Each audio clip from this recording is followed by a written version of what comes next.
Hello, మిమ్మల్ని అడుగుతున్నాను, ఏంటి మీ పేరు? ఆప్కా నామ్ క్యా హై? ఓ, మీలో పేరు అడగకూడదా? ఓ,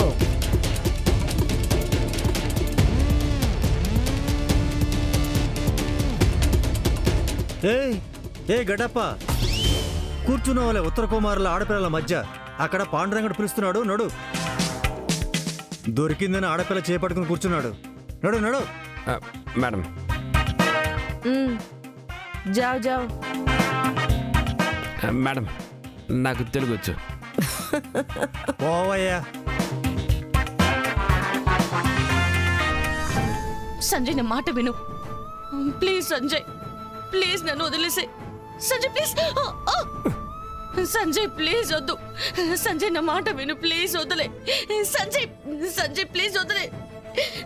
సంజయ్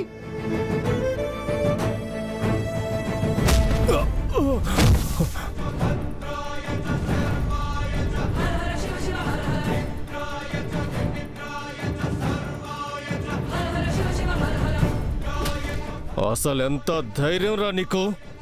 నన్ను తనడానికి నువ్వెవడివే? దీనికే కాదు, నీకు గుణపాఠం నేర్పిస్తాను. ఏం చేస్తావో చేసుకో. చెయ్యోదులో తన్ను ముట్టుకుంటే కాలిపోతావు. నీ మాటే నన్ను కాలుస్తుంది, అది తెలుసుకో. తమ్ముడన్న ఒకే ఒక్క కారణానికి ఇన్నాళ్ళు నా తల మీద కాలు పెట్టినా సహించాను. ఈరోజు ఆ కాలం ముగిసింది. ఇప్పుడు అన్న స్థానంలో ఉండి నేర్పాల్సినవన్నీ నేర్పిస్తాను. సరిగ్గా నేర్చుకో. ఏయ్! నాకు నేర్పడానికి నువ్వెవడురా? మొదటి దెబ్బను నిధితో అసభ్యంగా నడుచుకున్నందుకు,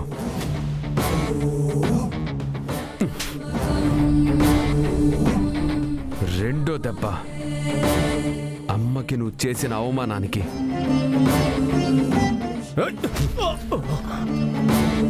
నిధి పేరుకి మసిపుయ్యాలని కాలేజ్ నుండి బయటికి పంపించావు కదా, అందుకనిది.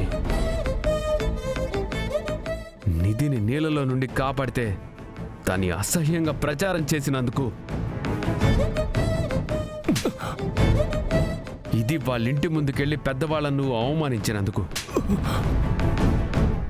వాళ్ళింటి మీద రాళ్లు విసిరినందుకు,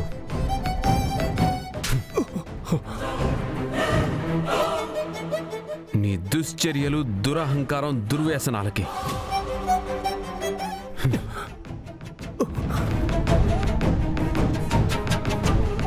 నువ్వు చేసిన పని ఏ మనిషి చేయడు. తనతో నీచంగా ప్రవర్తించావు కదా, ఆ క్షణంలో ఆమె కలిగిన భయం జీవితాంతం ఉంటుంది. దాని గురించి ఆలోచించావా? నువ్వు నీ శక్తి చూపిస్తున్న భ్రమలో ఉన్నావు, కానీ నువ్వు చూపించింది నీ పిరికితనం. నేను మగాడిరా. మగాడు మగతనం అంటే ఇది కాదు, మంచితనంతో ఆడవాళ్ళతో నడుచుకోవాలరా రే. కర్ణ, వదిలేనన్నా, ఏం చేస్తున్నావు? సార్ వదిలేండి సార్, తను తప్పు చేస్తాడని మీరు కూడా చేస్తే ఎలా? తప్పు చేసింది కాకుండా మగాడినని వాదిస్తున్నాడు. Sir please sir. Karna,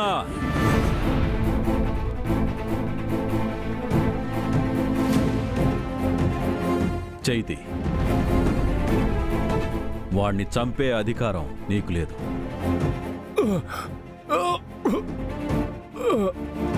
thank you dad.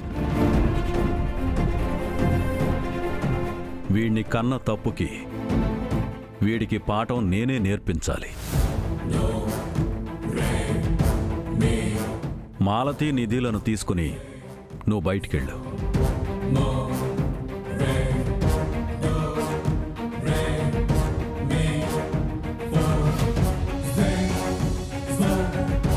అన్నా, అన్న ప్లీజ్ ఆగు. వద్దు ప్లీజ్. ఎందుకు డాడీ ఊరికి నిలబడ్డారు? కొట్టండి కొట్టండి కొట్టండి, కొట్టి చంపేయండి. సంజు, అన్న కోపం ఎలా ఉంటుందో నీకు తెలుసు కదా, నువ్వు సైలెంట్గా ఉండు. ఈయన కోపాన్నైనా తట్టుకుంటాను, కానీ ఇలా గుట్టు గుట్టుగా వేషాలు మార్చుకుని వెన్నులో పడిస్తే మాత్రం నేను తట్టుకోలేను. అన్నా, అన్న వద్దు. కోపంలో ఏం చేస్తావో నీకే తెలీదు. ఈయనకి ఆల్రెడీ బుద్ధి పోయింది. తప్పు ఒప్పు అన్నిట్లోనూ నేను మీకు నేడుగా ఉన్నాను, కానీ మీరు ఆ అనాథ కర్ణని ప్రేమించడం మొదలుపెట్టారు. అప్పుడే మీ బుద్ధికి మసక పట్టింది. ఇప్పుడు ఆ నిధిని వెనకేసుకొస్తున్నారు. ఇవన్నీ చూసే బదులు 4 దెబ్బలు మీ చేతితో తిని చేతులు కొట్టుకొని నిలబడతాను. కొట్టండి డాడ్, కొట్టండి డాడ్. ఏయ్!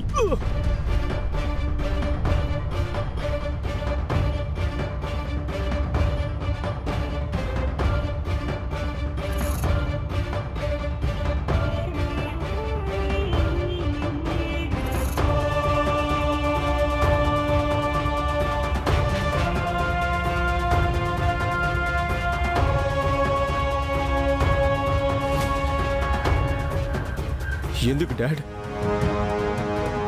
చెయ్యి పడిపోయిందా? లేదా బలివ్వడానికి ముందు ఒకసారి బలి పశువుని నిమరాలనిపించిందా? నా రక్తాన్ని నేనే బలివ్వగలనా? నీకెలా శిక్ష వేస్తాన్రా? ఏంటి, నమ్మకం రావట్లేదా? గందరగోళంగా ఉందా?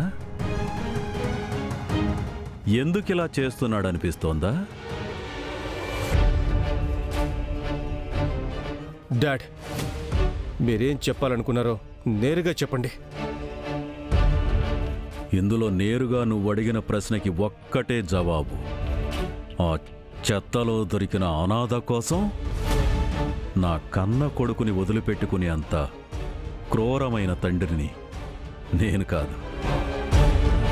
వాణ్ణి చంపి వాడి సమాధి మీద నీ సామ్రాజ్యాన్ని కట్టిస్తానే గాని నీ చెప్పులు తొడగడానికి కూడా అవకాశం ఇవ్వను. అన్నా, మా ముందు కావాలనే నాటకాలు ఆడుతున్నావా లేదా నిజంగానే ఏమైనా అయిందా నీకు? ఎస్ డాడ్, నాకు మీరెందుకు ఇలా మాట్లాడుతున్నారో ఏమీ అర్థం కావట్లేదు. నా చెల్లి, నా కొడుకు నన్ను ఇంతగా అనుమానిస్తున్నారంటే నేను కర్ణని చాలా చక్కగానే ఏమార్చాను అని అర్థం. Great great Ramesh, great. అంటే మీరెంతకాలం కర్ణతో చనువుగా ఉన్నది ఇది నిజం కాదా?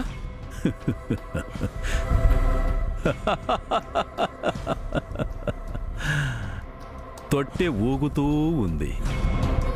బిడ్డ పడుకోవడానికే. అందులో కర్ణ ఉండొచ్చు, నువ్వు ఉండొచ్చు. కానీ ఆ తొట్టె ఖాళీ అని ఎవ్వరికీ తెలియదు. అన్నా, నువ్వేం చేయబోతున్నావు? వాణ్ణి పడేయాలని చేతికి చిక్కిన రాళ్లన్నీ విసిరాను. కాని వాడేం చేశాడు? అందర్నీ ఒక్కటి చేసి సింహాసనం చేసుకుని పైన కూర్చున్నాడు. యుద్ధంలో కత్తితో గెలవలేకపోతే ప్రేమతో గెలవాలి.